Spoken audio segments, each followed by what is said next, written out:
What I'm about to say isn't meant to stop you returning home. As far as I care, you can go wherever you wish. But I want you to know how you have behaved towards me, and how I have treated you. I'll begin, as is right, with my father, Philip. When he found you, you were mere peasants, wearing hides, tending a few sheep on the mountain slopes, and you could barely defend them from your neighbors. Under him, you began living in cities, with good laws and customs, and he turned you from slaves into rulers over those very barbarians who used to plunder your land. He conquered most of Thrace, taking the best harbors so there was trade and prosperity, and put the mines to steady work. The Thessalians, they used to terrify you. Well, we rule them now. The Athenians and Thebans, always looking for a chance to attack Macedonia, were so humbled, myself playing my small part in the war, that they no longer take tribute from Macedonia, but instead depend upon us for their protection. My father went to the Peloponnese and put their house in order.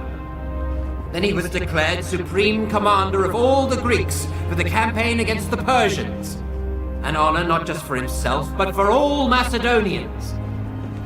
This is what my father Philip did for you. Great enough on its own, but small compared to what you've gained from me.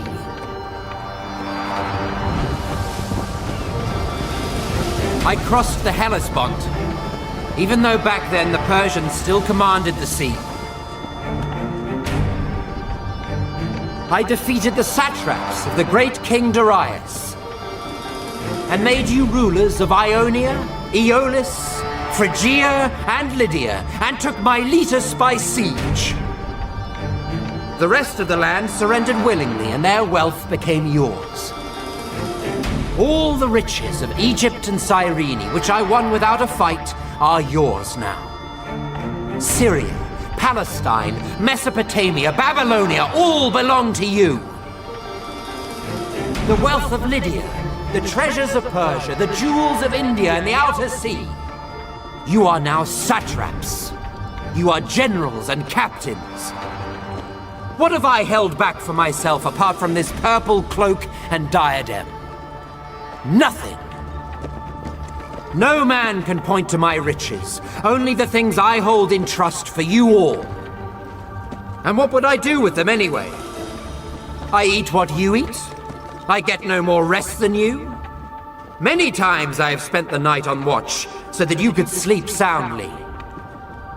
Who among you believes he's worked harder for me than I have for him? Come on! If you've got scars, strip and show them to me. I'll show you mine. There isn't one part of my body, the front at least, that doesn't bear a wound. My body's covered in scars from every weapon you can think of. Swords, arrows, stones, clubs. All for the sake of your lives, your glory, and your wealth. And yet here I still am, leading you, as conqueror of land and sea, rivers, mountains, and the plains. We've celebrated our weddings together. Many of your children will be cousins of my own. I've paid off your debts without asking how you got them, even though you're paid well enough and pillage every city we take. Many of you wear golden crowns, badges of courage and honor given you by me. Any one of us who was killed, who met a glorious end, we buried with full honors. Many now stand immortalized by bronze statues in Macedonia.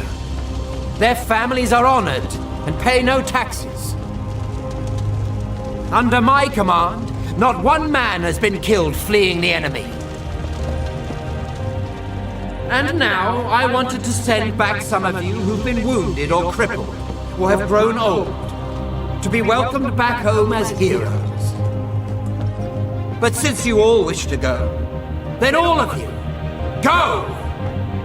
Go home and tell them that your king Alexander, conqueror of the Persians, Medes, Bactrians, and Scythians, who now rules over the Parthians, Chorasmians, and Hyrcanians as far as the Caspian Sea, who's marched over the mountains of the Hindu Kush, crossed the Oxus and Tanais rivers, even the Indus, first to cross it since Dionysus himself. I would have crossed the Hyphasis too if you hadn't cowered in fear. Who sailed into the Great Sea from the mouth of the Indus. Who crossed the desert of Gedrosia, where no one had ever led an army. Who took Carmenia, while my fleet sailed the Persian Gulf. When you get home, you tell them that when you made it back to Susa, you abandoned him and went home, leaving him under the protection of the foreigners you'd conquered. Perhaps this report of yours will seem glorious in the eyes of men, and worthy in the eyes of the gods. Be gone!